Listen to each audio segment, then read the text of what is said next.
राशिद लतीफ़ साहब जो कह रहे हैं आकिब जावेद, वो ग्राउंड पर दिखाई दे नहीं रहा है और मुझे तो नहीं लगता कि उन्होंने कौन से डोमेस्टिक क्रिकेट में जाकर लंबी बॉलिंग की है। आप तो बड़ा कीनली फॉलो करते हैं पाकिस्तान फर्स्ट क्लास क्रिकेट को, इंटरनेशनल क्रिकेट को, आप ही मेरी मालूमात में इजाफा कर दीजिए।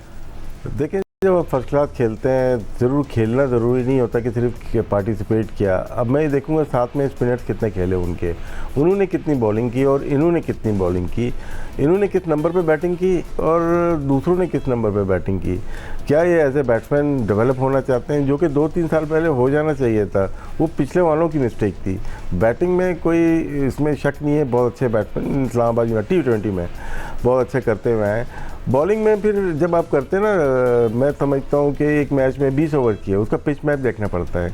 पिच मैप देखते हैं, उसकी लेंथ आपको पता चल जाती है, लाइन एंड लेंथ पता चलती है कि या पीछे की हुई है, वहाँ पे फील्ड ऊपर होती है, कितने आउट किए हैं, शॉर्ट लेग पे कितने आउट किए, स्लिप पॉइंट पे कितने किए, स्लिप में कितने किए। अगर बाउंड्री पे किए हैं तो शायद वो सिलेक्शन का क्राइटेरिया यही होता है कि एक कम बैक कराना है ना। शादाब का वेरी गुड प्लेयर था, रहा है, और क्या वजूहत हुई, पहले ये हमें रिसर्च करनी पड़ती है, क्या वजूहत हुई कि इनसे बॉल नहीं गिर रही। 2023 के वर्ल्ड कप में हम चले जाएंगे, उनसे पावर प्ले में थोड़ी बहुत बॉलिंग की, लेकिन मिडिल ओवर में सिर्फ 2 विकेट लिए उन्होंने और उनका 85 का उनका एवरेज है। तो वहाँ से आते हुए तो वनडे में तो जगह नहीं बनती, T20 में ज़रूर बनती थी, प्लेयर अच्छे हैं, लेकिन T20 में हमने जो टीम अनाउंस होने से पहले बात की थी, 14 मैचेस खेले हुए थे। ये 4 में बॉलिंग नहीं की थी, 10 में बॉलिंग की, जिसमें 2 में 4 ओवर का कोटा किया, एक में 52 रन दिए, एक में 55 रन दिए। टोटल 2 विकेट या 3 विकेट थी जहाँ तक मुझे याद है। तो इस परफॉर्मेंस में वो अंदर आते नहीं थे टीम में। वो तो खैर करें, कप्तान बन रहे थे, वो तो बोर्ड ने अच्छा फैसला किया कि बहुत शॉकिंग होता लोगों के। लेकिन राशिद लतीफ़ साहब सारी चीज़ें छोड़ दीजिए, अब वो मुंतखब भी हो गए। 2 मैचों में 18 गेंदें उन्होंने किए हैं। क्या उन्होंने जस्टिफाई किया है? क्या टीम मैनेजमेंट ने जिस बुनियाद पर उनको टीम में रखा है, क्या टीम मैनेजमेंट जो है उनको डिफेंड कर पाएगी इस परफॉर्मेंस पे? नहीं, डिफेंड नहीं कर पा रही। वो परफॉर्मेंस कर भी दें तो मुझे नहीं लगता कि इतनी जल्दी वो अपने आप को उस जगह लेके आ सकते। देखिए, 14 मैचेस या 16 मैचेस हो गए अब तो बहुत ज़्यादा होते हैं। उनको बहुत अच्छी परफॉर्मेंसेस देनी पड़ेंगी, 2-3 लगातार मैन ऑफ द मैच आना पड़ेगा उनको। 50 रन करें, 3 आउट करें, 50 रन जैसे पहले करते थे, वो मिसिंग है कहीं ना कहीं। जो खिला रहे हैं मेरे ख्याल से उनकी बिगेस्ट मिस्टेक है इसमें, क्योंकि आप सुफियान मुकीम को नहीं खिला रहे, किसी यंगस्टर को भी डेवलप नहीं होने दे। और यही पुराने वाले भी, क्योंकि हमारे यहाँ बहुत सारे सिलेक्शन चेंज हुई है, पुराने वालों ने नवाज़ को चेंज नहीं किया और शादाब को चेंज नहीं किया, अबरार को चांस ही नहीं मिल सका। इन दोनों की वजह से नहीं मिल सका। तो कप्तान की भी गलती थी, कप्तान उस वक्त बाबर आजम थे। तो वो जो चीज़ें गलतियाँ हुई वो आज भी गलती कर रहे हैं। आपने शादाब को खिलाएं बिल्कुल, लेकिन वो बॉलिंग अगर नहीं कर रहे तो अबरार तो खेलते थे, अबरार भी नहीं खेले, सुफियान भी नहीं खेले। तो मेरे ख्याल से आकिब जावेद को थोड़ा सा इनके ऊपर भी सोचना पड़ेगा कि हम बाबर को ड्रॉप कर सकते हैं। अगर हम नसीम शाह को भी नहीं ले गए साथ में, हम हसनैन को भी नहीं ले गए अपनी बॉलिंग पे, तो फिर अब यंगस्टर पे जा रहे हैं ना। तो रिजवान भी नहीं खेल रहा, तो यंगस्टर जो गए उनको आप खिलाएं।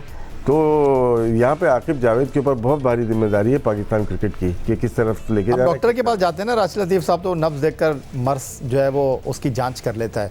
तो पाकिस्तान क्रिकेट के साथ आपकी वाबस्तगी जो है वो तो है, रहेगी, लेकिन एक्शन में 21 साल पहले थे आप ग्राउंड में पाकिस्तान के लिए। 2003 में आप आखिरी बार खेले।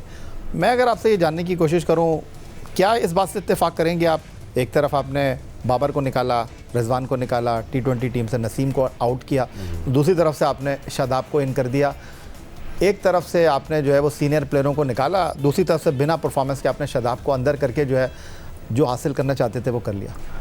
देखिए, मोस्टली जो प्लेयर्स हैं हमारे सिलेक्शन कमेटी में, उनकी मैं कुछ ऐसी बात नहीं करना चाहता, लेकिन उनका मसला ये है कि नहीं कह रहे हम एडिट कर, नहीं एडिट नहीं कर रहे हैं, एडिट नहीं, मैं बात नहीं करना चाहता, इसलिए कि वो अभी खेल के गए, इनके साथ में ही खेलते हुए गए हैं। और थोड़ी सी चीज़ें ऐसी हो जाती हैं कि मुझे नहीं लगता कि उनकी इतनी से है सिलेक्शन कमेटी में।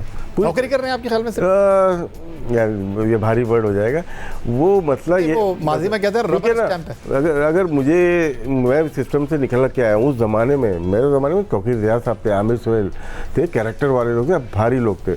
अगर वो बोलते थे यार ये करना, तो आर्गूमेंट होता था। अगर मैं लॉजिकली समझा देता था तो हो जाती थी चीज़ें। इनमें इतनी सख्त नहीं है, ये नहीं बर्दाश्त कर सकते। इसीलिए दे पर्दे जो सोशल मीडिया में या किसी का दौर चल रहा है, आप टीम से लड़के उड़ाए जा रहे हैं, कप्तान चेंज हुए जा रहे हैं, ऐसा नहीं होता।